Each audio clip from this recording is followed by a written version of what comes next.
오늘 수업은 전이정신병이 과거의 무의식적이고 병인적인 대상관계의 재활성화를 드러내고 그래서 내담자 갈등에 대해서 더 많은 정보를 제공하는가 하는 컴버그의 질문을 중심으로 시작하겠습니다. 때로 퇴행적 전이정신병 수준에서 전이 반응의 폭력성과 원시성이 특징인 내담자의 경우 과거 부모상과의 상호작용에서 그 증거를 찾기는 어려워 보인다. 다른 경우에 전이는 실제로 유아기와 아동기에 경험한 매우 외상적인 경험을 반영하는 것처럼 보인다. 이러한 내담자의 전이는 관계 그 자체와 위협적인 대인관계에서 자신을 구출하기 위해 활성화된 병리적 방어 기제뿐만 아니라 초기의 병인적 대상관계를 수반하는 환상 왜곡에서 기인할 가능성이 상당히 크다. 전이정신병은 실제 경험의 응축, 환상 속에서 실제 경험의 전반적 정교화, 그리고 실제 경험을 수정하거나 이로부터 멀어지기 위한 노력을 나타낸다. 이것은 경계선 내담자의 병리적 방어 기제를 다룰 때 기법적 문제들을 가져온다. 전이에 들어갈 때 이러한 병리 기제를 무효화하기 위해 시도되는 해석 작업은 전이 정신병을 해소하는 데 기여하고 자아 강도를 증가시킨다. 여기서 우선 첫 번째 질문은 굉장히 중요한 질문이죠. 전이정신병이 전이정신병이라는 얘기는 우리가 트랜스퍼런스 사이코시스라고 얘기를 했었죠. 이 전이정신병, 전이정신병이라는 걸 조금 더 설명을 드리자면 보더라인 레벨의 환자들을 보다 보면은 현실 검증이 안 되는 딜루전한 상태로 가는 경우들이 발생하죠. 그런데 이 딜루전한, 그러니까 현실 왜곡이 일어난 이런 상황이 발생하는데, 마치 선생님이 자기를 옛날에 공격했던 그 공격자하고 똑같은 사람으로 이렇게 환상이 일어날 수도 있고, 경우에 따라서는 선생님이 자기 어머니에게 나쁜 짓을 하려고 하는 사람이라고 이런 현실 왜곡이 일어나기도 하는, 이런 봐서는 정신병적인 상태가 드러난다는 얘기. 그래서 전이정신병이라고 하는 거죠. 이런 전이정신병 상태가 일어날 수도 있는데, 이분들이 일반 정신병 환자들하고 다른 점은 트랜스퍼런스 사이코시스라고 하는 점에서 전이정신병은 임상 상황 안에서, 그 시간 안에서 일어나는 일시적인 현상이라는 것. 그것 때문에 일상 삶 안에서도 현실 왜곡이 계속 일어나서 딜루저라는 세계 속에, 망상적인 세계 속에서 살고 있는 정신병 환자들하고는 구별된다는 얘기예요. 그리고 일상 삶 안에서는 이런 딜루저라는 현상이나 현실 왜곡이 드러나지 않는데, 분석이나 이런 상담 상황에서 상담자와 관계에서 이런 현상이 일어난다. 그래서 굉장히 두려운데 정신병이 아니라는 것을 우선 이해하는 게 우선 중요하죠. 그래서 이런 전이 정신병 현상에 대해서 어떻게 이해하고, 그리고 이런 경우에 이런 현상에서 상담자는 어떻게 이분을 도울 것인가 하는 아주 중요한 질문을 하고 있죠. 그래서 첫 번째 질문은 전이 정신병이 또한 과거의 무의식적이고 병인적인 대상관계의 재활성화를 나타내고 그리하여 내담자 갈등에 대해 더 많은 정보를 제공하는가 질문이에요. 여기에 대해서는 지금 김동완 선생님께서 말씀을 하셨고, 그 다음으로 가면서 점차 얘기를 좀 해보죠. 치료관계에서 전이의 행동화 그 자체는 과거의 갈등, 환상, 방어기제, 내재화된 대상관계의 의미 있는 재활성화이기 때문에 치료자는 반복적 행동화를 이러한 갈등을 훈수파는 증거로 해석하고 싶어진다. 전이 행동화로 표현되는 반복 강박은 전이 관계가 병리적인, 특히 공격적인 요구의 추동 만족을 제공하는 한 훈수부로 여겨질 수는 없다.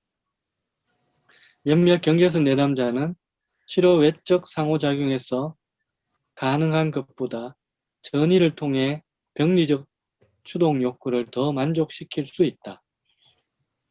퇴행적 수준에서 내담자의 행동하는 절제 분위기를 유지하려는 치료자의 노력을 넘어선다. 다른 극단에서 전이의 발달이 모두 차단되고 특히 부정적 전이가 숨어있는 경직되고 통제된 치료 구조를 유지하는 것은 또한 치료 과정을 난국으로 몰고 가는 것처럼 보이는데 이것은 검토되지 않은 전이 행동화만큼이나 부정적인 효과를 가진다. 전이에 초점을 두는 것을 조심스럽게 피하는 것으로 이해되는 순전히 지지적인 관계는 종종 치료관계의 만성적인 피상성, 전이 자체로부터 분열된 치료 시간 바깥에서의 행동화, 치료자에 대한 거짓 복종, 수년 동안의 치료에도 불구하고 변화가 없는 것 등을 가져온다. 모든 노력에도 불구하고 전이 퇴행을 체험해낼 수 없을 뿐만 아니라 관계를 깨뜨리지 않으면서 의미 있는 관계를 수립하지 못하는 내담자가 있다.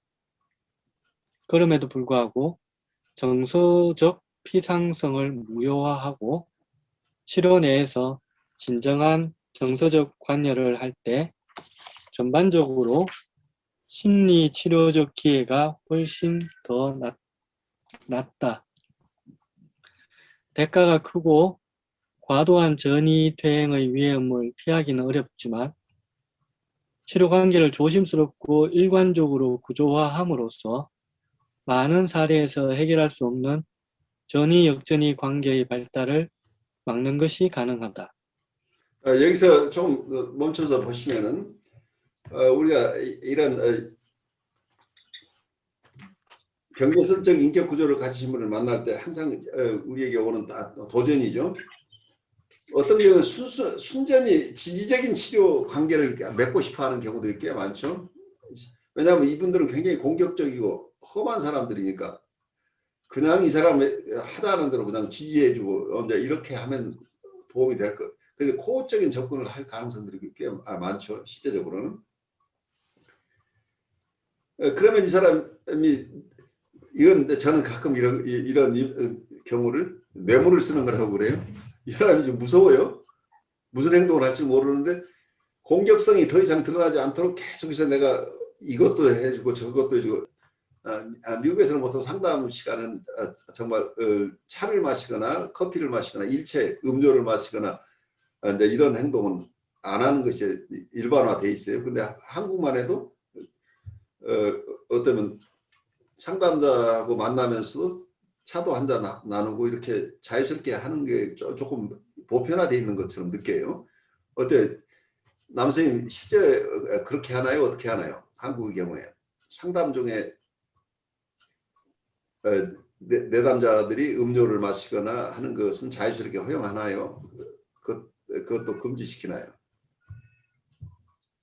한국에서도 제가 뭐 다는 잘 모르겠지만 그 대상관계나 약간 정신분석적인 그 이론의 어떤 기반에서 상담하시는 분들은 그렇게 음료나 이런 것들은 안 하는 것 같고요. 아, 그렇구나. 예.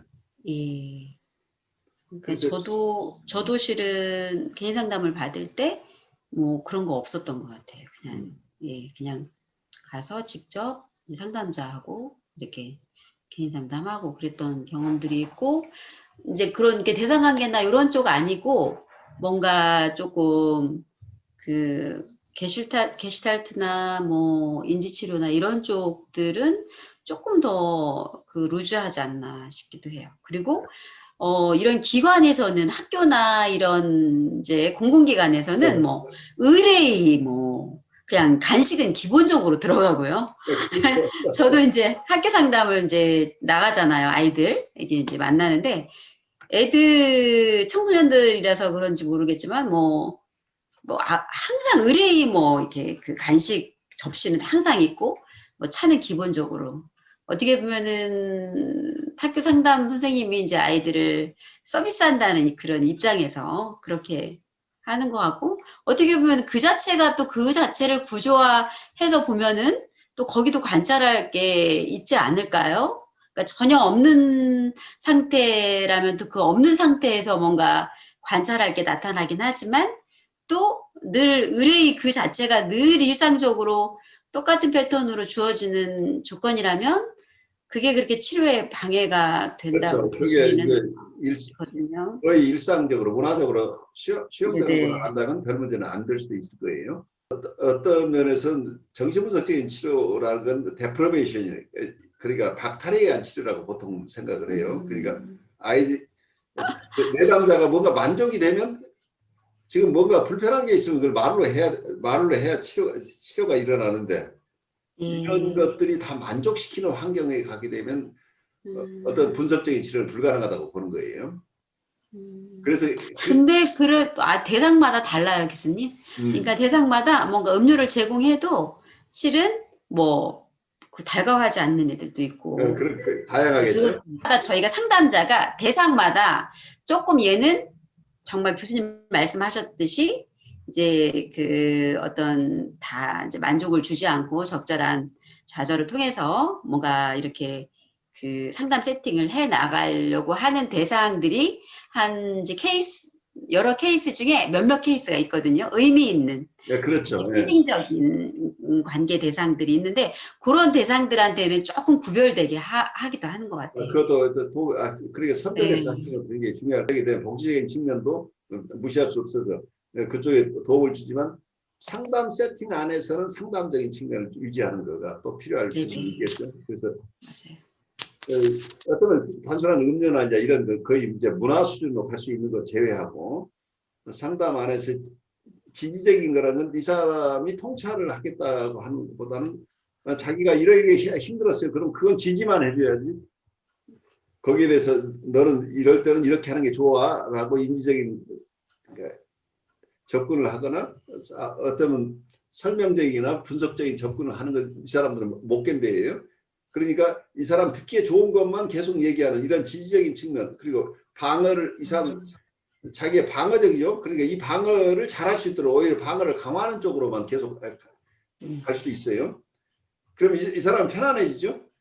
자기 힘든 것은 하나도 드러내지 않고 자기 하고 싶은 대로 와서 행동할 수 있고 말할 수 있고 하니까 지지적인 측면으로 계속 가게 되면 환자는 계속 올 수는 있는데 환자의 치료가 안 일어난다는 어려움이 생겨요. 그래서 만성적으로 피상적인 관계를 유지한다는 게 이 사람한테 깊은 얘기는 전혀 안 나오고 계속 뭔가 얘기는 잘 하는데 유쾌하게 서로 지내는데 이 사람한테 인격의 변화는 일어나기 어렵다. 이런 어려움이 생기는 거죠. 그래서 순전한 지휘적인 치료만 안 된다는 건 일반적으로 공감이 돼요. 그런데 또 한쪽에서는 아주 엄격하게 이 사람을 규제를 해서 뭔가 통제를 해서 공격적인 얘기나 이런 것을 전혀 말도 못 붙이게 하고 착한 환자 노릇을 하도록 이렇게 만들어버리면 여기서 전이가 형성이 안 된다는 얘기예요. 여기서 뭐라고 얘기를 하고 있냐. 다른 극단에서는 전이의 발달이 모두 차단되고 특히 부정적인 전이가 숨어있는 경직되고 통제된 치료 구조를 유지하는 것은 또한 치료 과정을 난국으로 몰아가는 것처럼 보인다라고 하는. 그래서 행동화가 전혀 일어나지 않도록 아주 엄격하게 통제하는 이런 세팅을 볼 수도 있겠죠. 그렇기 때문에 여기에서 전혀 전이가 일어나지 않아서 전혀 뭔가 움직임이 드러나지 않는다. 이제 이렇게 건복은 보고 있어요. 그리고 또 하나는 이 내담자가 행동화하고 있는 것, 행동화하고 있는 것을 그냥 계속 허용하면서 이걸 치료자는 반복적 행동화를 어떤 이 사람이 이미 가지고 있는 갈등을 훈습하는 과정으로 이해를, 그러니까 이게 치료적인 과정이라고 잘못 이해할 수 있다는, 행동화 과정을 이 사람의 자체가 과거의 갈등이나 환상 방어이거나 내재화된 대상관계가 여기서 재활성화되는 거기 때문에 이 재활성화되는 것을 통해서 이게 행동화되는 것을 통해서 치료가 일어난다고 이렇게 잘못 이해할 수도 있다 보는 거죠. 그런데 중요한 것은 이 행동화를 그냥 방치하게 되면 어떤 상황이 되냐면 이 컨버그가 잘 보고 있어요. 전이 행동으로 표현되는 이게 반복 강박이 전이 관계가 병리적인 특히 공격적인 요구에 추동 만족을 제공하는 훈습으로 여겨질 수 없다. 이 얘기를 알아들으셔야 돼요. 이게 특히 공격적인 충동이 있거나 성적인 충동 두 가지 다 얘기를 해보죠. 공격적인 충동이 있는 경우에 따라서는 이 사람 기분이 상담자가 얘기를 잘 안 들어주고 해석적인 접근을 하거나 뭐 이럴 경우에 아니면 자기 비율을 잘 안 맞춰준다고 할 때 선생님 뭐예요? 선생님은 뭐 치료한다고 그러죠. 선생님 뭐 치료자 같이도 안 해요. 라고 그런 표현보다는 선생님이 욕을 하는 경우가 생길 수 있죠. 뭐 애들이 시한다거나 뭐 하면서 그 공격적인 본능을 그대로 드러내는 경우들이 가끔 다른 사람 욕하는 욕설 오늘 그 누구 무슨 연이나 놈을 붙여가지고 얘기를 한다거나 그래서 공격적인 얘기를 계속 하거나 그 자기 주위에 있었던 대상에 대해서 그렇게 간접적으로 욕을 하거나 어뷰시브한 랭귀지를 쓸 수도 있지만 경우에 따라서는 심각해지면 내담자에게 직접 이 어뷰시브한 랭귀지를 사용할 수도 있어요. 경우에 따라서는. 심한 경우에는 그 상담실 안에 있는 화분을 들어서 내던지는 이런 행동까지도 일어나요. 경우에 따라서는. 막 공격하려고 하기도 하고 이런 현상까지 나오고 또 하나 성적인 행동아들은 자기가 가졌던 변칙적인 어떤 성적 관계를 아주 소상하게 상담자한테 계속 설명하는 근데 회기마다 그러고 있는 내담자가 있어요. 근데 이것을 이 사람의 훈습 과정이다고 보고 허용하게 되면은 전혀 거의 치료가 안 일어난다는. 왜 그러냐면 아까 화분을 던지는 거나 욕을 하는 거나 이 공격적인 충동, 이 드라이브에 만족이 생긴다. 그 쾌감이 있다는 게, 플레소가 있다는 게. 마찬가지로 자기의 성적인 어떤 경험들을 언어로 계속해서 이게 설명하는 과정 속에서 이 사람은 마치 판타지 속에서 만족을 얻고 있는 것 같은 느낌을 가질 수 있다. 그러면 공격적인 충동이나 성적 충동에 직접적인 만족이 일어난다는 거예요. 그래서 이 행동을 허용하는 것 자체는 치료를 방해하는 것이지 이게 치료에 도움이 되는 게 아니라는 걸 이해를 하셔야 됩니다. 그러면 어떻게 할 거냐 하는 어려움이 생기죠. 근데 이분들을 행동을 하지 않도록 하는 원칙을 이 사람들이 가지고 있어야죠. 그래서 어떤 룰로서 어비시브한 랭귀지를 하거나 아니면 실제 공격적인 행동을 하거나 하는 것 자체를 여기서는 당신의 생각이나 감정, 어떤 기억, 뭐든 다 얘기할 수 있는데 그것을 행동화하는 것은 그 행동화라는 것을 설명하기 굉장히 어려울 거예요. 그러니까 보통은 현대적 중국어 같으면 구체적으로 어떤 행동이 일어났을 때 그걸 다루면서 이것은 상담에서는 허용되지 않는 것이다고 알려주는 방식으로. 그래서 한 번의 행동화가 일어났을 때 한두 번 처음에는 아직은 룰이 이 사람이 잘 납득하지 못하는 사이에 일어났을 때 그때 꼭 그 룰을 명확하게 잡아줘야 된다. 그래서 행동화 자체가 안 된다는 것을 서로 하나의 룰로 만들어야 된다. 여기서 할 수 있는 것과 할 수 없는 것을 명확하게 구별하지 않으면 이게 경계를 분명히 한다는 거예요. 바운더리를 분명히 하고 리미트 설정이라고 해요. 한계 설정을 해야만 내담자를 볼 수 있는 거예요. 특히 여기 경계선 환자들은 이것을 이 바운더리를 설정하지 않으면 이분들은 심리 내적으로 융합하려고 하는 욕구가 항상 있어요. 과거에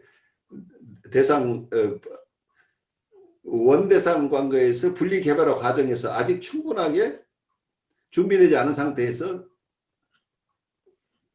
강제적으로 분리된 경험이 있기 때문에 다시 융합하고 싶은 욕구가 끊임없이 있어서 이 경계를 무너뜨리려고 하는 성향들이 항상 있다는 얘기예요. 그래서 이 바운더리 세팅을 바운더리를 잘 공고하게 하지 않으면 언제든지 바운더리를 파괴하는 경향이 있다는 거예요. 그래서 이 치료 세팅, 결국 이분들은 룰을 배우는 거죠. 엄마하고 내가 하나라고 그러면 지 하고 싶은 대로 해도 엄마는 그냥 다 받아줘야 되잖아요. 그런데 너는 이미 독립한 사람이라고 하는 것을 배워야 되는 시점이니까, 물론 그 과거의 어려움 속에서 그 과거의 원대상처럼 그냥 내보내는 상황이 아니라 이분을 지지하고 공감하고 다 하지만 그래도 그 바운더리만은 정확하게 지켜야 이분들이 슈퍼이고가 형성이 되겠죠. 그래서 해야 될 것과 해서는 안 될 것. 그러니까 이분들은 해리된 상태, 분열된 상태로 살고 있는데 이걸 통합해 주는 위해서는 규칙을 지킬 수 있는 힘이 생겨야 된다. 그래서 그 규칙을 이해할 수 있도록 도와주는 게 이 치료 관계이기 때문에 우선 이 치료 안에서, 치료 세팅 안에서 할 수 있는 것과 할 수 없는 것을 명확하게 구별해 주는 것. 그렇지만 대신에 그러면 이 사람들은 좌절이 생기죠. 프러스트레이션이 생길 거 아니에요. 선생님 이것도 못하고 저것도 못하고 나는 어떡하냐. 그럼 화나면 화난다는 표시가 나오겠죠. 그런데 화나는 것을 표현하도록 허용을 해줘야 돼. 근데 그게 언어화로 하도록 하는. 버벌라이제이션을 허용하되 이게 행동화는 안 된다는, 이 선을 그어야 된다는. 그래서 언어화를 통해서 그러면 나한테 화난 얘기를 공격을 해도 그 행동화로 가지 않는 한 내가 아파도 이 공격성을 받아주셔야 된다는 얘기예요. 근데 이 공격성이 나오지 않도록 지지적인 측면으로 가버리면 치료가 안 된다는 얘기예요. 그래서 지지적인 방법만 가지고 안 되고, 이 현대정신분석의 방법은 이분이 가지고 있는 공격성이 충분히 언어로 표현되도록 허용하고 오히려 격려해 줘야 된다는 거예요.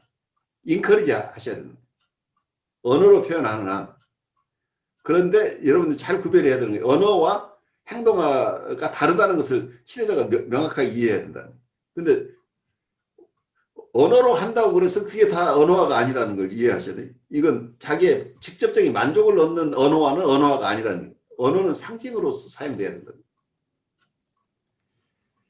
그 구별을 하는 게 아주 관건이라고 보여요. 많은 분들이 실패하는 이유가 이 행동화를 그냥 행동화하는 것 자체가 치료 과정이라고 착각하게 되면은 이분들이 치료할 수 없다는 얘기예요. 대신에 언어화를 충분하게 허용하면서 격려하는 이런 기법을 사용하는 것을 조금 익히면은 이분들로서는 자기의 불만이나 어떤 욕동을 표현을 하되 여기에서 치료실에서 적합한 방법으로 하도록 교육되어지는 거죠. 그러면 자기 안에 있는 것들이 충분히 표출되고, 그래서 이 좌절에서부터 이 사람이 가지고 있는 그게 디소시에이션 돼 있거나 억압돼 있거나 어떤 표현하지 못하고 있는 정서나 생각들을 다 표현하는 과정 속에서 치료가 진행될 수 있다는 거죠. 그런데 이걸 원천적으로 막아버리거나 무절제하게 행동으로 하는 것까지 허용해서는 안 된다. 그래서 우리가 치료 세팅에서 할 수 있는 게 굉장히 좁아 보이죠. 한쪽에서는 무조건 지지하는 지지적인 방식만 되지 않고 또 한쪽에서는 너무 엄격해서도 안 되고, 그렇지만 행동화는 하지 못하도록 하지만 언어화는 충분히 할 수 있도록 보장해주는 이런 어떤 약간의 파인 라인을 조금 섬세하게 구별해 하면서 치료를 해야 된다는 얘기죠. 내담자의 그 행동화라고 하는 것을 의미를 우리가 잘 이해하는 게 굉장히 중요해요. 그럼 우리 퍼스펙티브가 바뀌는 거죠. 남들이 봐서 실패가 사실은 성공이고 성공이라고 하는 게 실패라는 걸 이해를 하셔야 돼요. 그 지지 치료를 하는 분 입장에서는 계속 6개월, 7개월 난 이 사람 떨어지지 않고 계속 잘하고 있어라고 이해할 수 있을지 모르지만 어떤 부분에서는 두 사람의 공모에 의해서 서로 아무것도 안 하고 지내고 있을 가능성이 있다는 얘기예요.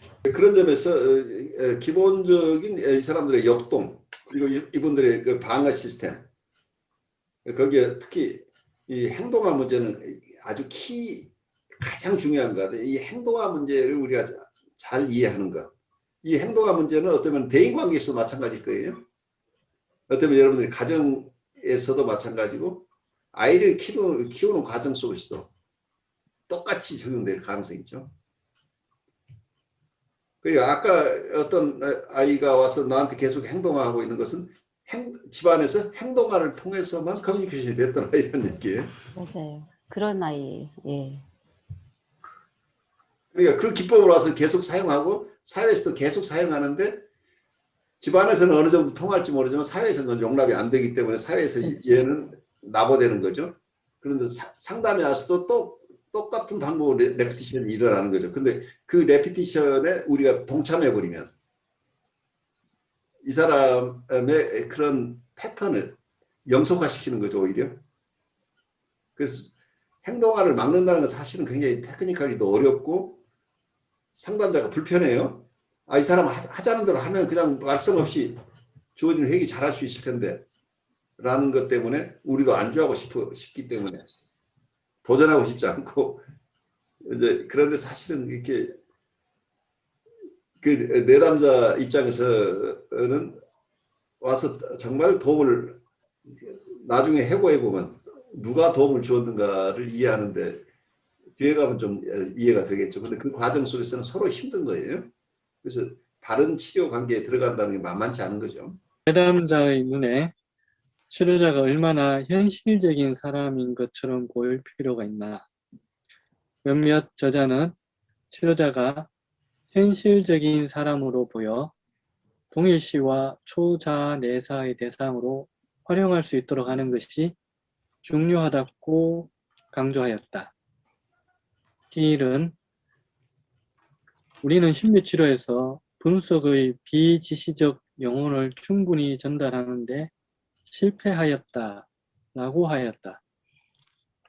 현실적인 사람이 의미하는 바가 치료자의 직접적이고 개방적인 개입, 구조와 한계를 제공하는 것, 퇴행적인 역전이 고착에 대한 적극적인 거부라면 치료자는 진정 현실적인 사람이 되어야 한다.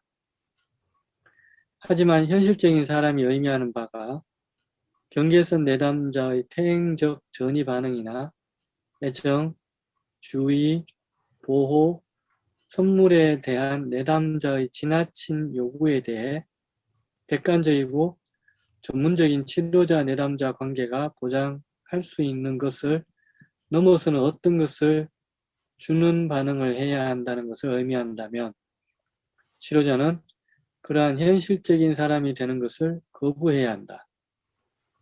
이러한 내담자의 소위 과도한 의존 욕구는 내담자가 누군가에게 실제로 의존할 수 없다는 것을 반영하는데 자신과 전이에서 재활성화된 과거의 내재화된 대상상을 상당히 불신하고 정오하고 있기 때문이다.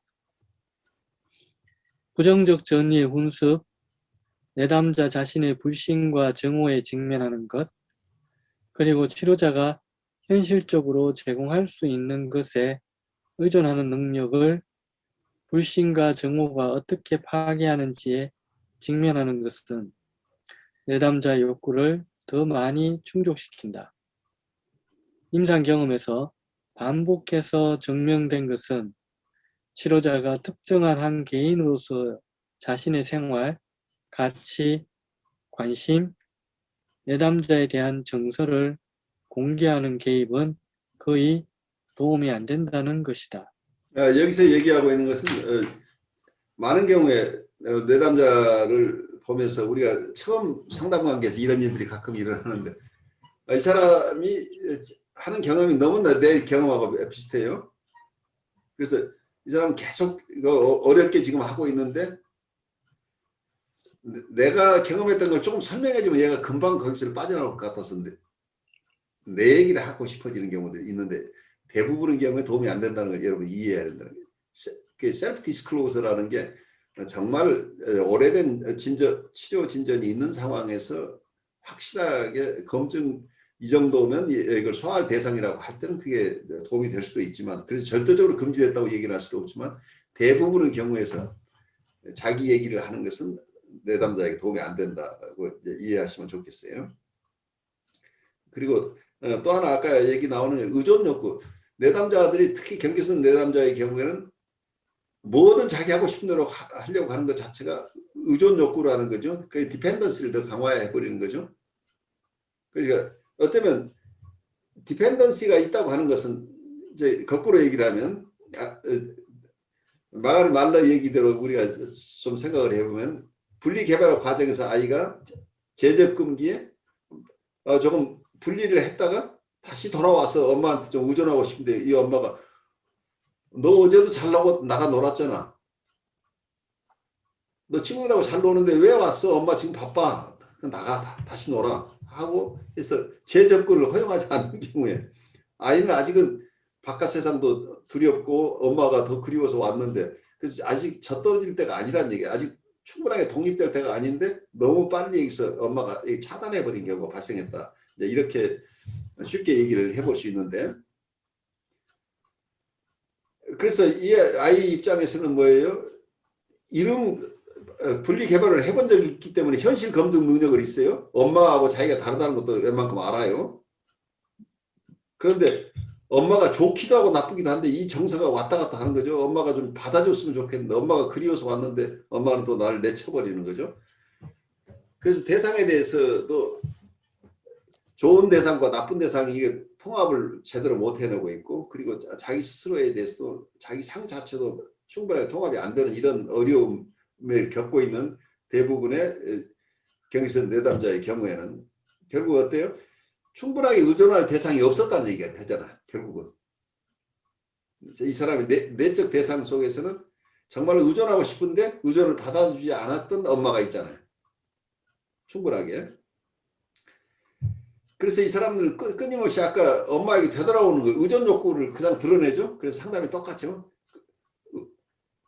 선생님이 다 해주세요라고 의존하고 들어오는데 이분들의 내적 대상은 나쁜 경험을 가지고 있기 때문에 결국은 이 관계 속에서 이 사람들은 공격성을 경험을 하는 거죠. 그래서 의존해 주는 것을 만족시켜준다고 해서 해결되는 것은 아니라는 얘기죠. 오히려 의존 관계를 영속화시킬 뿐이죠. 건강하게 분리 개별화 할 수 있도록 도와주는 역할을 우리가 충분히 해내야 되는데 그것을 단순하게 의존 욕구를 받아주는 것만 가지고는 되지 않는다. 왜냐하면 이분들은 이미 내적 대상이 배드 아브젝트를 가지고 있어서 그 배드 아브젝트를 계속 투사하고 있기 때문에 그래서 어떤 면에서는 아까 얘기대로 내담자의 인격을 결국은 자기가 상담을 하고 나서 내담자는 상담자의 인격을 내면화하면서 이분들이 성장하는 건데 변화가 생기는 건데 그래서 건강한 치료자로서 그래서 아까 얘기대로 행동화는 금지시키지만 엄격한 어떤 치료 세팅을 가져가지만 충분하게 이분을 공감해주고 이모셔널 커뮤니케이션을 해주면서 그리고 공격적인 정서나 성적인 정서를 금지시키지 않고 충분히 언어로 표현할 수 있도록 해주는 건강한 자아 그러니까 내담자에게 휘둘리지 않고 자기의 엽전이를 잘 다스릴 수 있는 이런 상담자를 만나게 되면 이 상담자의 모습을 이 사람이 내면화할 때 건강한 셀프를 형성해 갈 수 있겠죠. 그래서 이때 무조건 금지를 하거나 무조건 아이가 내담자가 원하는 대로 다 해주는 의존 욕구를 그냥 만족시켜 주기만 하고 행동화도 무조건 다 허용해 주는 이런 대상을 이분이 만약에 그것을 내사해서 자기의 이고나 셀프의 일부로 가져간다고 한다면 이게 건강할 것입니다 하는 거예요. 그래서 우리는 어쩌면 마들이 되는 거죠. 결국은 이 내담자와 관계에서 드러나는 우리의 인격의 모습 자체가 이 사람들의 결국 가져가는 것이기 때문에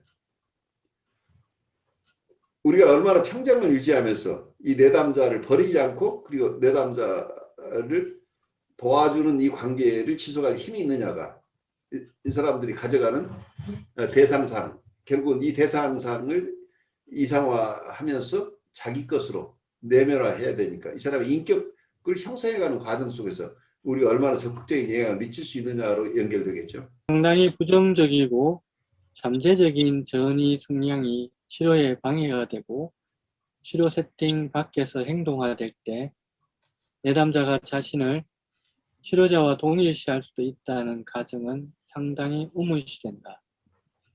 관찰하는 자아의 발달은 치료자가 자신을 무조건적 친구처럼 여기게 하기보다는 투사적이고 내사적인 과정의 병리적 순환, 전이 왜곡과 행동화, 자아 자체의 관찰하는 부분 등에 함께 초점을 둔 결과인 것처럼 보인다.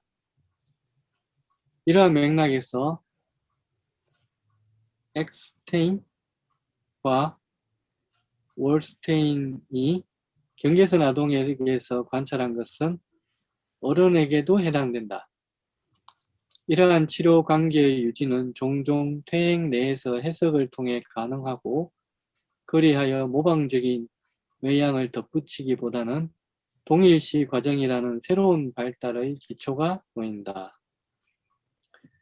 외연적 및 잠재적인 부정적 전이에 체계적으로 초점을 맞추고 분석하는 것은 공격적 추동 파생물의 영향하에 초기의 병리적 자기표상과 대상표상의 투사와 재내사의 악순환을 무효화하는 데 필수적이다.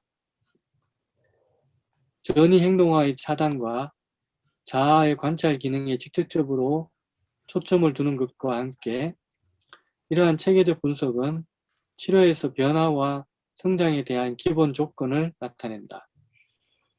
게다가 부정적 전이의 해석은 지금 여기 수준에서 멈춰야 하고 원래의 과거 무의식적 갈등과 그 발생 기원에 대해서는 단지 부분적으로만 언급되어야 한다. 동시에 부정적 전이의 표출과 해석은 치료관계 바깥에서 내담자의 현재 모든 대인관계 상호작용 영역의 삶에서 부정적 전이가 어떻게 나타나는지를 체계적으로 검토하고 분석함으로써 완료된다. 근데 여기에서 컴버그 얘기는 한편에서는 맞고 한편에서는 조심스러워요. 이분들을 그래서 경계선 내담자를 치료하는 과정에서 후기 단계에 가면은 그러니까 이고 스탠스가 웬만큼 돼서 해석을 알아들을 수 있을 입장에 가면 이런 해석 기법들이 굉장히 중요하죠. 궁극적으로는 이 해석 기법을 사용해서 부정적인 전이를 해석하는 것이 굉장히 필요한데 부정적인 전이 해석을 초기부터 사용할 수 없다는 또 한계를 여러분들이 이해하셔야 돼요. 처음부터 내담자가 보이고 있는 부정적인 어떤 전이 상황들, 부정적인 정서 그리고 또 행동하나 뭐 이런 여러 가지 것들을 바로 해석적인 방법으로 접근했을 때 이분들이 치료에 남을 것인가 하는 어려움이 있죠. 바로 이분들의 바로 전이 해석이라고 하지만 여기서 전이 해석 자체도 컴버그도 그걸 이해를 해서 히어 앤드 나우 해석이지 너무 발생 기원적으로 옛날 것까지 들추지 말고 지금 여기에서 왜 이분이 이렇게 행동하는가 정도를 가지고 해석을 하라고 얘기를 하고 있지만 해석이라는 게 그렇게 심플하지가 않죠. 결국은 과거하고 맞닿을 수밖에 없는 부분이기 때문에 굉장히 예민하죠. 그래서 경계선 내담자가 와서 지금 많이 흔들리는 상황 속에서 부정적인 정서를 가지고 있고 그걸 막 드러내고 행동하고 있는 이런 상황 속에서 당신은 지금 이렇게 행동하는 건 나하고 관계에서 이렇게 됩니다라고 해석하는 것이 처음에는 안 먹힌다는 얘기예요. 그래서 보통 현대정신 분석 기법에서는 초기에는 이모셔널 커뮤니케이션 중심으로 이분을 컨테인하면서 대신에 부정적인 정서가 있을 때 그걸 금지하는 게 아니라 부정적인 정서를 언어화하도록 하되 행동하는 하지 않도록 이런 게 쭉 상당한 기간을 가다 보면 이분이 이제 스스로 자기가 하는 행동을 성찰할 능력이 생긴다. 성찰할 능력이 어느 정도 생겨나기 시작하면 바로 해석을 할 수 있는 능력이죠. 그러면 본인이 해석할 수 있을 만한 이런 상황까지 어느 정도 이거나 셀프의 상태가 변화가 일어나고 있을 때 그러면 그때는 해석적인 접근, 부정적인 전의를 해석해도 괜찮을 시기가 있겠죠. 그래서 이분들이 어느 정도 안정되면서 이런 해석적인 접근을 수용할 수는 있지만 초기부터 컴버그식의 해석을 하는 것은 무리라고 보는 게 이제 제 생각이에요. 그래서 컴버그 얘기를 이 기법들은 여러분이 잘 익혀야 되지만 그건 아무 때나 사용할 수 있는 것은 아니다. 사용할 수 있는 시점과 아닌 시점을 구별하는 것이 어쩌면 우선적이다는 걸 이해하면서 가죠. 이러한 주장에 대한 근거는 전이 반응의 퇴행적 성질이 내담자로 하여금 투사된 전이 대상과 현실적인 사람으로서 치료자를 구분하기 어렵게 만든다는 것이고 퇴행적 채널을 더 개방함으로써 발생 기원적으로 재구성하는 것은 내담자의 현실 검증을 더 감소시킬 수 있다는 것이다. 이것은 전이 해석에 내담자의 과거를 이끌어내서는 안 된다는 것을 의미하지는 않는데 이러한 경우는 과거가 발생 기원적 재구성이라기보다는 내담자의 의식적 기억일 때 그리고 이것이 과거의 현실적 국면과 전의식적 환상의 왜곡을 반영할 때이다.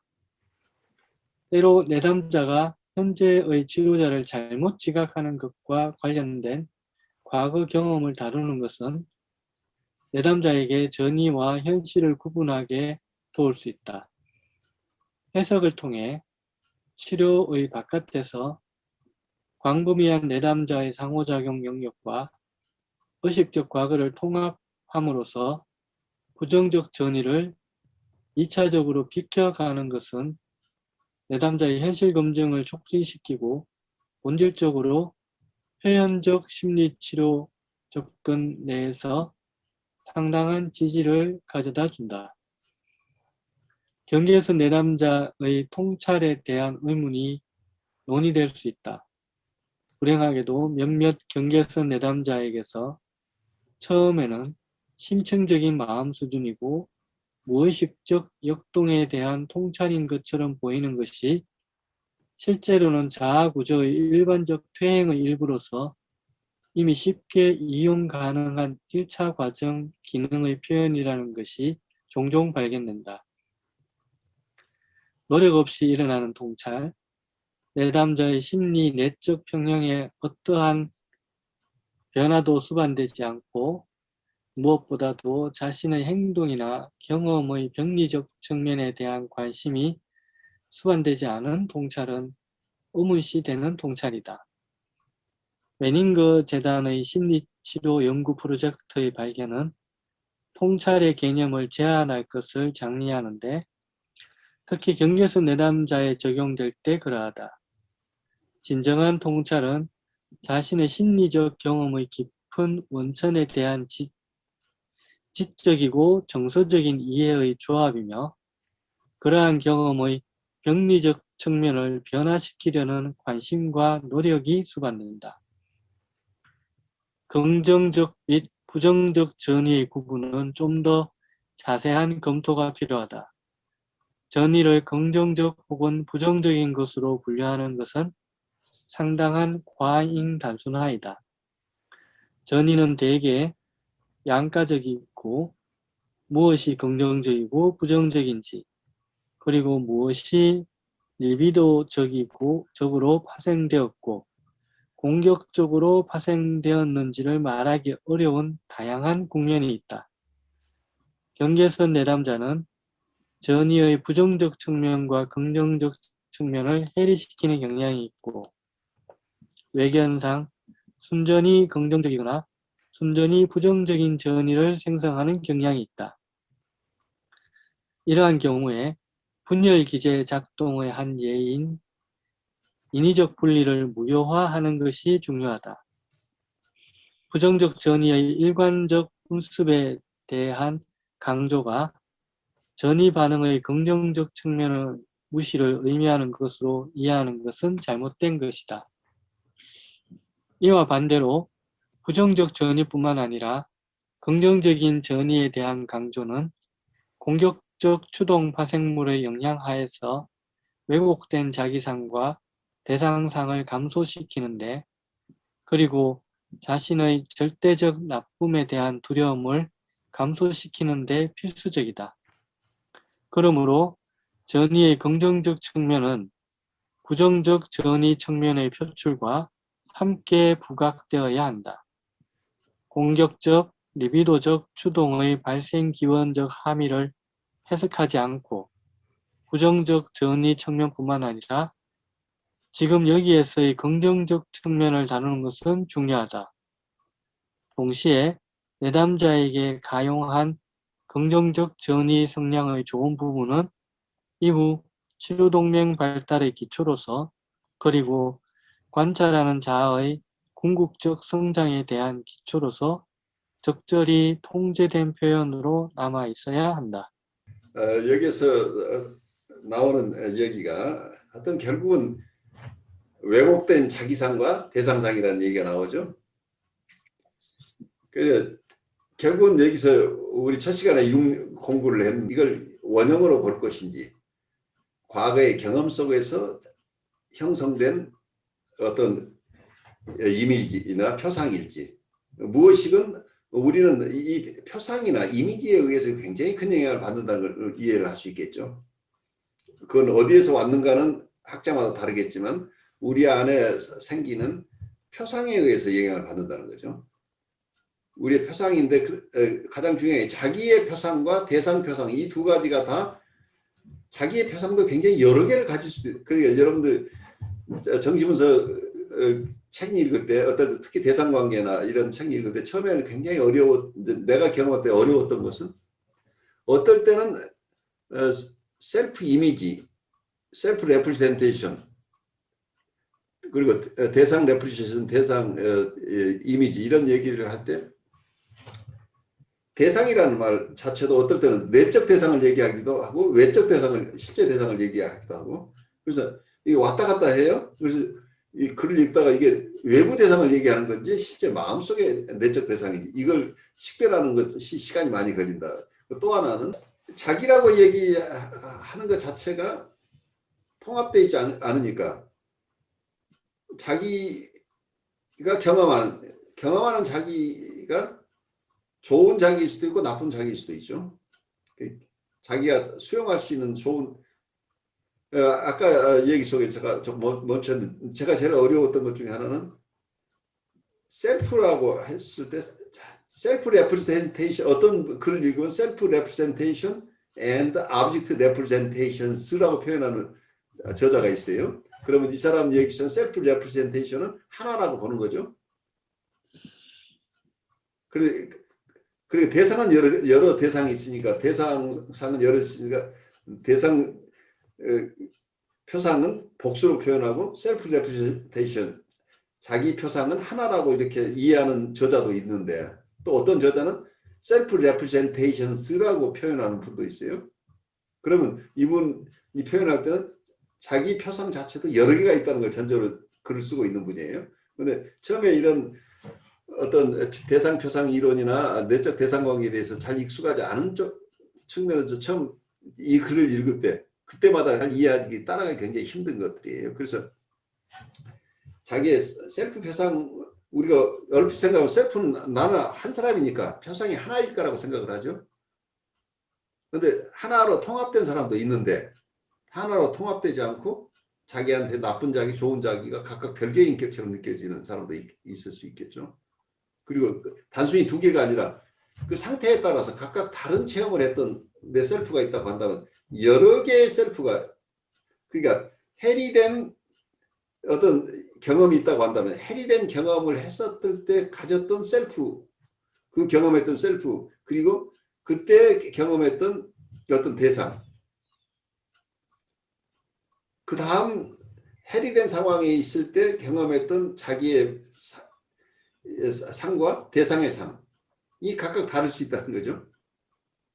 근데 이게 통합된 사람은 내 안에 내가 기분 좋을 때는 내가 내 모습이 이렇게 내가 느껴지지만 기분 나쁠 때는 나도 아주 형편없는 사람처럼 내가 느껴지고 내가 굉장히 공격적이고 내가 짐승처럼 느껴지고 내가 사자처럼 느껴지기도 하고 이제 내 상 안에 다양한 측면이 있다고 이해하는 사람이 인격 통합이 되어 있는데 어떤 경우는 자기가 순전하게 완전히 좋은 사람이라고는 자기 상을 가지고 있다가 다음 순간에는 나는 이 밀림에서 살아남아야 되기 때문에 나를 공격하는 자는 누구든지 가만두지 않겠어라는 아주 포악한 어떤 야수상으로 자기를 인식하는 경우도 있겠죠.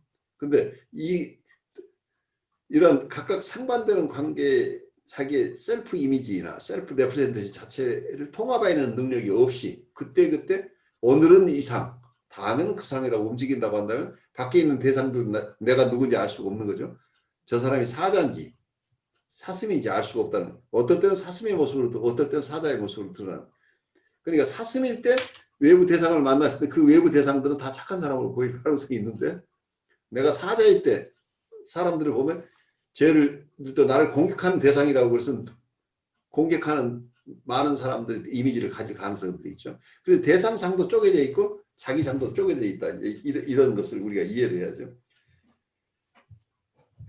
그래서 이렇게 다양한 상들이 결국은 우리에게 영향을 미친다고 한다면 우리 치료 과정은 어떠면은 이 상의 통합 과정이라고 얘기할 수도 있어요.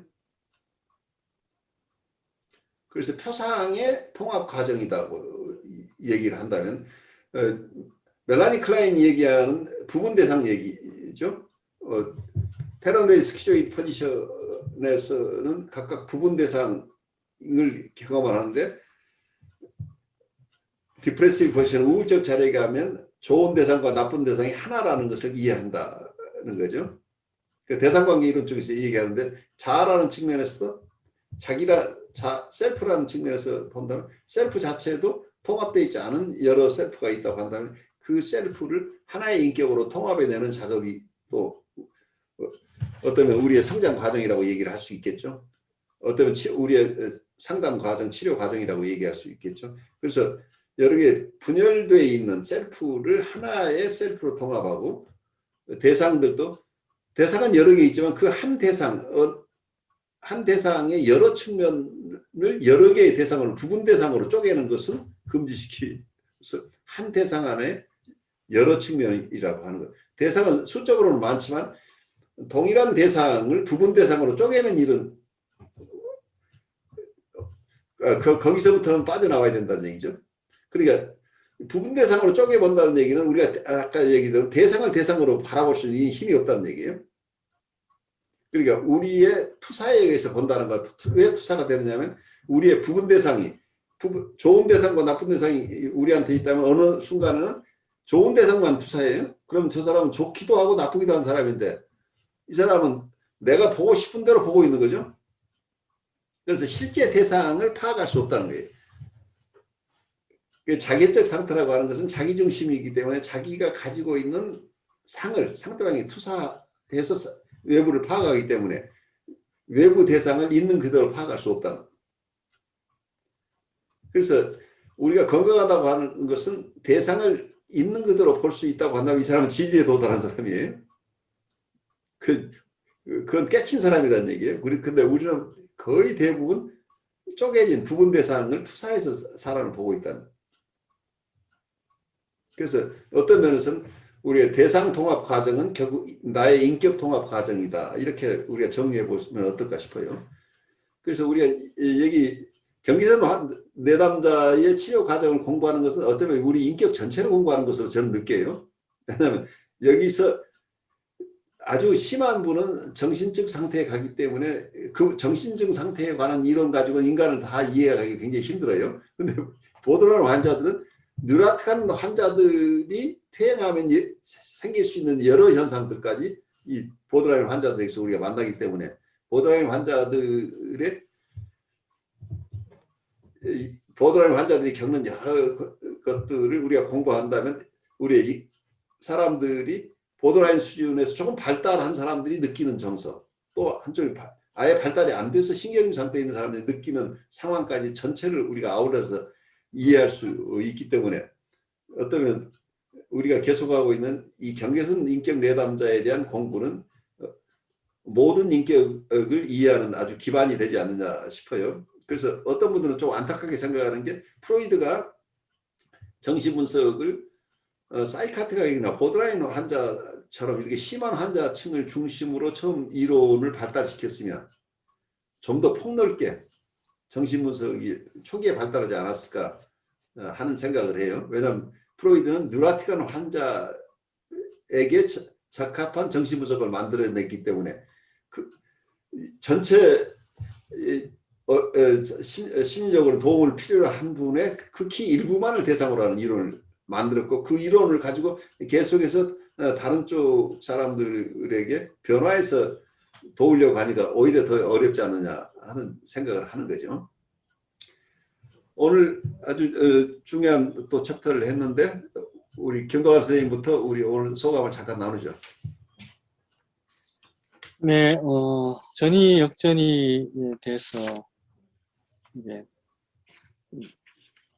오늘 쭉 몇 시간 동안 살펴보면서 지금 가장 많이 남는 것은 치료 세팅이라는 부분에 대해서 좀 더 제가 인식을 좀 달리 하게 된 계기가 된 것 같고요.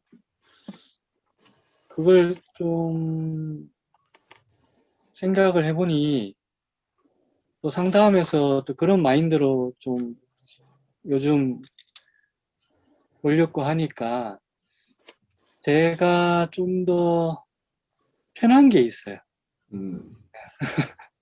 그러니까 좀 더 자신 있어지고, 그 다음에 좀 더 명료해지고, 네, 그래서 이 부분을 계속 좀 이제 각각의 내담자마다 어디까지가 한계인지 고민을 많이 하고, 거기에 대해서 제가 확고한 그 부분이 계속 따듬어 나가야 되겠다 이런 생각이 들었습니다. 그래요. 아주 다행스러워요. 아주 중요한 부분을 잘 소화하고 계신 것 같아요. 아까 교수님이 그 대상의 통합이 자기의 인격의 통합이라는 말씀이 되게 와닿았고요. 전이를 다루는 게 어떻게 보면 치료 세팅 안에서도 굉장히 그것이 이제 중요한 거지만 현실 삶에서도 굉장히 많은 그런 전이가 일어나잖아요. 그거를 어떻게 다뤄가는가가 그 어떤 삶의 그 질의 문제, 그 나의 어떤 그 나로서 살아가는 그거하고 굉장히 밀접하게 연결돼 있는 것 같은데 참 어려운 굉장히 어렵죠. 근데 네. 제가 여러분을 정신분석이라고 얘기하고 라이프 코칭이라고 계속 얘기하고 있는 게 병리적으로만 볼 부분이 아니고 이 전이의 원리는 우리 일상삶 전체에 있기 때문에 이걸 잘 이해하신다면 여러분의 삶 자체의 질이 변한다는 거예요. 그 삶의 질이 결정하는 거죠. 이 전이관계에서 헤어난다는 게. 그러니까 그게 최근에 저도 그런 거를 되게 많이 생각하고 있는데 아무튼 오늘 수업 너무 많이 도움됐고요.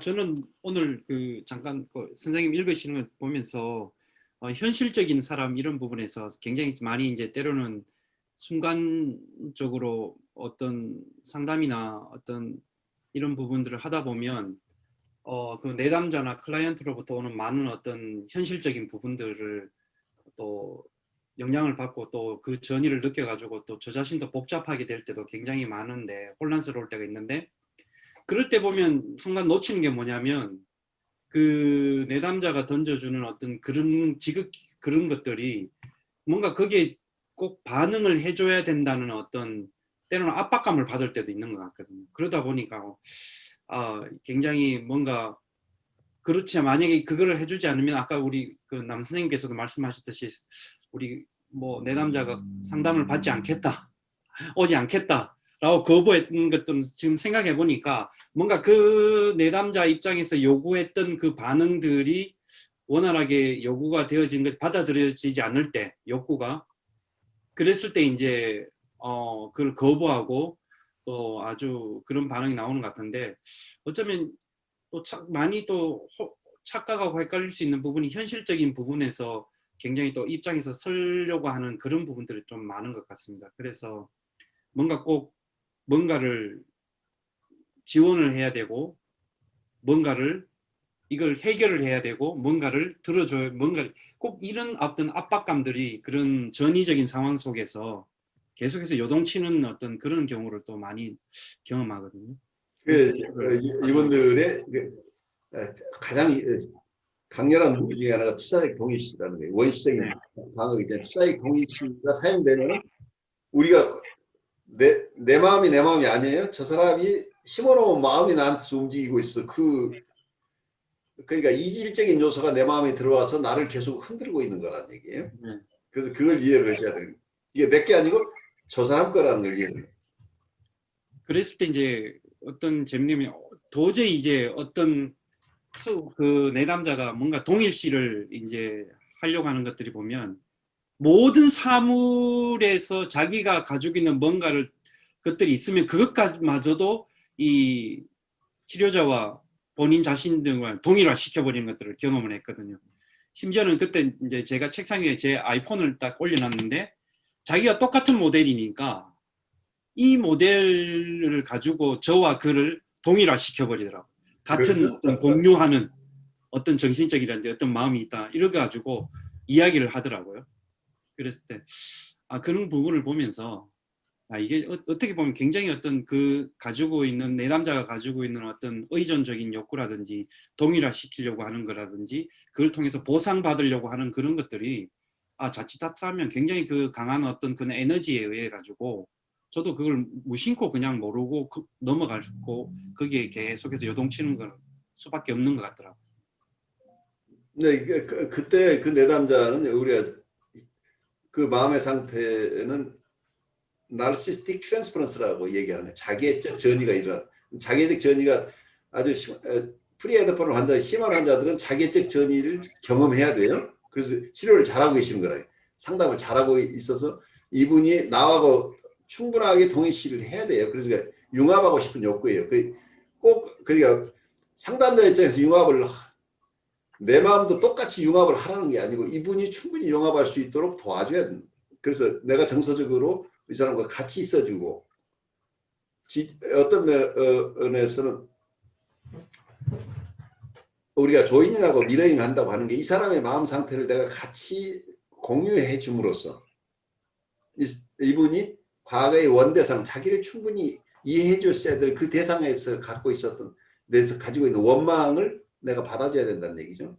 그래서 선생님도 아이폰이 내 거하고 똑같아. 선생님은 나와 똑같은 사람이다. 그러니까 선생님은 내 엄마하고 똑같다. 이 개념이에요. 근데 이 시기가 상당 기간 진행돼서 정말 어떤 환자들은 상담자가 머리하고 나면 그 다음 주에 그 똑같은 머리 스타일로 하고 오는 사람, 그 옷을 똑같은 색깔로 맞춰 입고 오는 사람, 여러 사람들이 나타나요. 이게 동일시라고 하는 게 어쩌면 아까 얘기했던 자기애적 전이가 활성화되는 거예요. 그 자기애적 전이가 충분히 활성화되도록 허용하셔야 돼요. 근데 우리는 불편해요. 상담자 입장에서 내가 없어져 버리잖아요. 이 사람이 나를 다 차지해 버렸으니까 내가 이 사람의 엄마가 돼버린. 엄마는 항상 어때요? 아이 입장에서는 엄마는 무시되는 대상이에요. 자기가 필요한 것을 그냥 내가 필요한 것을 가져다 주는 대상이지 엄마가 독립적인 인격이 아니에요. 그러니까 엄마는 발언권이 없어요. 애들에게는.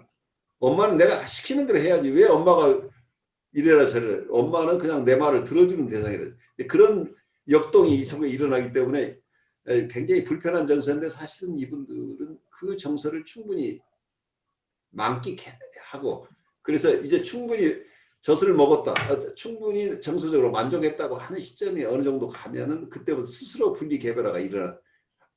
근데 그때까지 인내롭게 그러니까 정서적인 커뮤니케이션을 하는 거지 현실적으로 이 사람을 만족시켜 주거나 현실적으로 무슨 해결책을 주거나 하지 않고 버티려야 한다는 얘기예요. 그래서 이분을 현실적으로 돕지 않으면서도 정서적으로 포용할 수 있느냐예요. 그게 굉장히 어렵죠. 그런데 우리는 의무로 느끼는 게 이 사람 원하는 대로 다 지금 해서 현실적으로 해결해 주고 싶고 달라는 거 주고 싶고 이런 욕동들이 생겨나는데 이걸 내 스스로 컨테인하는 게 어렵다. 그래서 뭐 딱 어떤 경험했던 건데 딱 저를 2번 찾아오고 더 이상 안 온 분이 있었거든요. 그렇죠. 네. 뭐 그렇다고 제가 연락해서 어떻게 지내시냐 할 수가 없으니까 그냥 그런 식으로 해서 그냥 끝나버렸는데 뭔가 한 2번 동안 연결되는 동안 저한테 요구하는 것들이 좀 몇 가지가 있었는데 저는 거기에 대해서는 반응을 전혀 안 해줬었거든요. 그래 반응을 안 하는 것은 맞아요.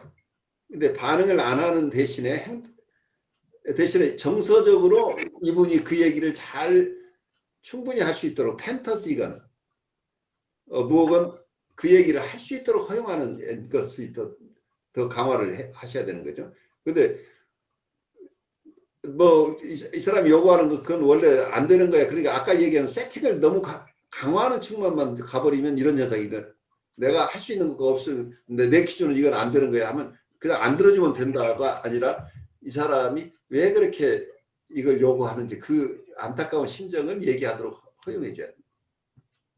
그러면 이 사람은 뭔가 자기 현실적으로 원래 해결해 달라는 것으로 우리에게 들리는데 사실은 자기 말에 귀 기울여 줄 사람을 찾고 있을 수도 있다는 얘기. 이분은. 그래서 이 2가지가 함께 있는데 이걸 우리가 현실적으로는 이분을 돕지 않지만 정서적으로는 수용한다고 하는 이 개념을 우리가 소화해내기가 만만치가 않죠. 이 사람한테 줄 게 없으니까 내가 그 얘기를 오히려 하면은 더 부담스러울 것 같으니까 그 얘기를 안 하게 돼버리잖아요. 내가. 우리 남선생님도 오늘 조금 나누시겠어요?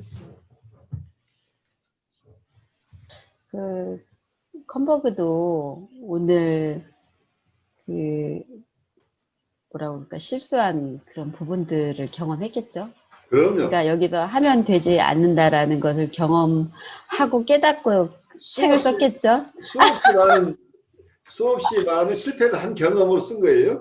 그러니까 어쨌거나 안 되더라는 얘기를 계속 하고 있는 거예요. 네네네. 그래서 어쩌면 이렇게 하지 말라는 걸 제가 하고 있었던지 참 어떤 거냐면은 아까 이제 우리 목사님도 말씀하셨지만 현실적인 사람으로서 저는 특히 뭐 보호 뭐 이런 거 애정 이런 것에 대해서 되게 많이 휘둘렸던 것 같아요. 제가 엄마하고 똑같이 보호하고 움직여지고 이제 그런 저 자신을 많이 이렇게 발견을 했었거든요.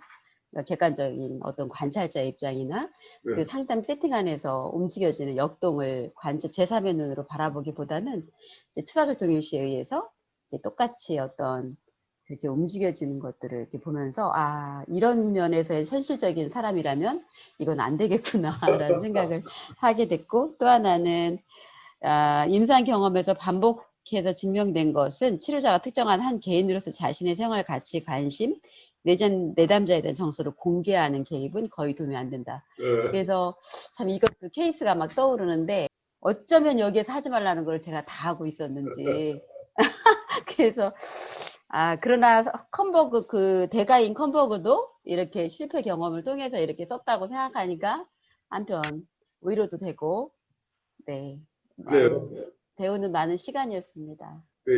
지금 컨버그도 사실은 굉장히 많은 갈등 속에서 많은 실패 사례도 있고 그러면서 이렇게 정리를 해내는데 현대 정신분석의 스파트니스 같은 경우 어떤 경험들 케이스로 나오냐면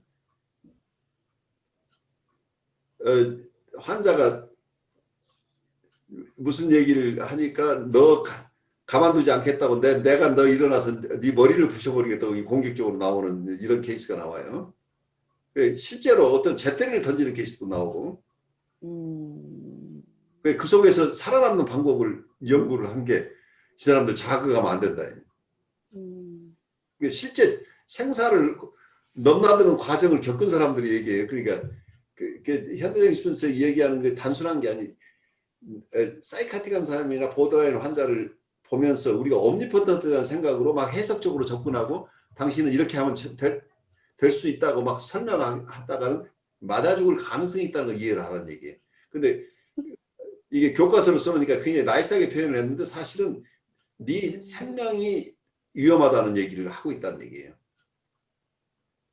그래서 이분들이 실패를 안 한 사람들이 아니고 자기가 맞아 죽을 경험을 하면서 얻은 체험들이라는 얘기예요. 그래서 이게 살아있는 힘들이에요. 그래서 현대 정신분석에서는 이렇게 어려운 환자 볼 때는 꼭 주의사항이 상담실 세팅에서 항상 문에 가까운 곳에 자기가 위치해야 된다고 그래요. 그리고 환자는 조금 문으로 접근하는데 시간이 걸린 위치에 놓고 그래서 언제든지 어떤 상황이 있으면 자기가 먼저 피신할 수 있는 그런 위치를 확보한 상황에서 상담을 하라고 그래요. 근데 제일 겁나는 건 무슨 우리 옴니포턴트 측에 상담 초기에 있는 분들은 내가 잘해주기만 하면 어떤 사람도 다 내가 진심으로 하면 내 진심을 몰라줄 사람이 어디 있겠어 하면서 아주 위험한 환자인데 겁없이 막 이 사람 상담한다고 그것도 해석을 막 하고 있는 게 수법이 못하겠다고 얘기를 해도 상관이 없어요. 그래도 괜찮다고 막 우기를 수법에서 겁나는 경우들이 나와요. 그게 실제로는 굉장히 위험한 상황들이 있다는 것을 정말 사건이 날 때까지 인식을 못하면 정말 위험한 거죠. 그래서 우리가 내담자를 잘 보호하기 위해서는 우리가 우선 안전해야 된다. 그래서 우리가 피지컬이 우선 안전해야 돼요. 세이프티가 확보되고 그래서 우리가 안전한 환경이 있을 때 우리 마음도 안정이 되고 우리가 마음이 안정이 돼야 이분들이 불안하지 않게 우리에게 의존할 수가 있는 거죠. 우리가 불안해지면 이분들을 보호할 힘들이 약해지는 거죠.